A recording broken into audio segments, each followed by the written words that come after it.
فأما الإنسان إذا ما ابتلاه ربه فأكرمه ونعمه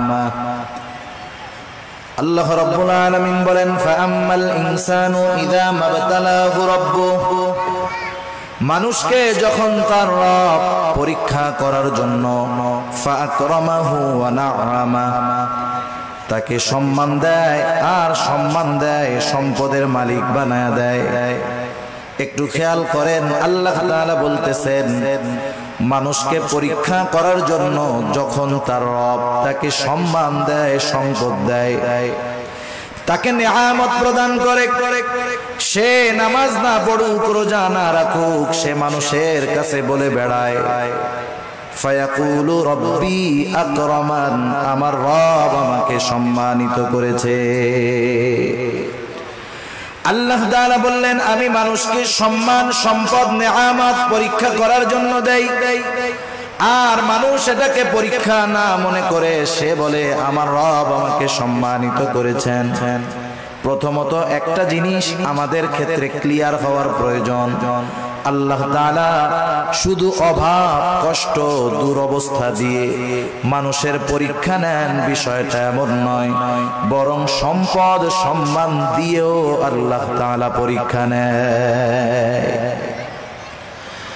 যদি এমনটা হতো সম্মান সম্পদ মানুষের আল্লাহ তাআলার ভালোবাসার মাপকাঠি, যে যাকে আল্লাহ রাব্বুল আলামিন বেশি ভালোবাসেন তাকে মনে হয় আল্লাহ তাআলা বেশি সম্পদ দেন, বিষয়টা যদি এমন হতো বলেন তো দুনিয়ার মধ্যে আল্লাহ তাআলার সর্বাধিক প্রিয় বান্দাদের তালিকায় কারুনের নামটা হয়ে যাইত।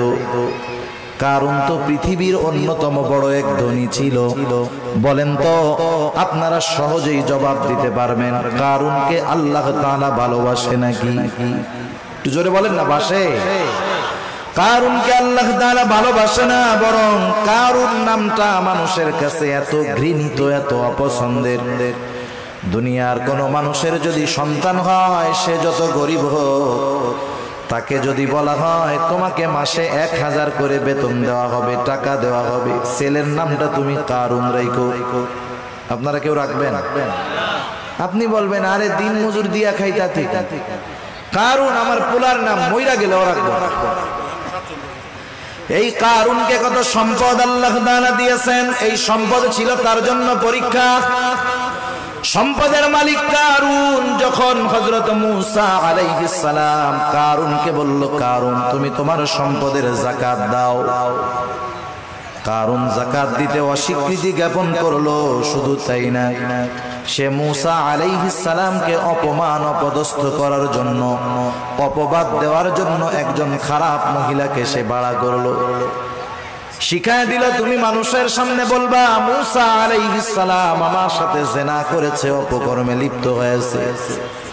এইবার যখন কারুন এই ষড়যন্ত্র চক্রান্ত করলো আল্লাহ তাআলা বরদাস্ত করলেন না।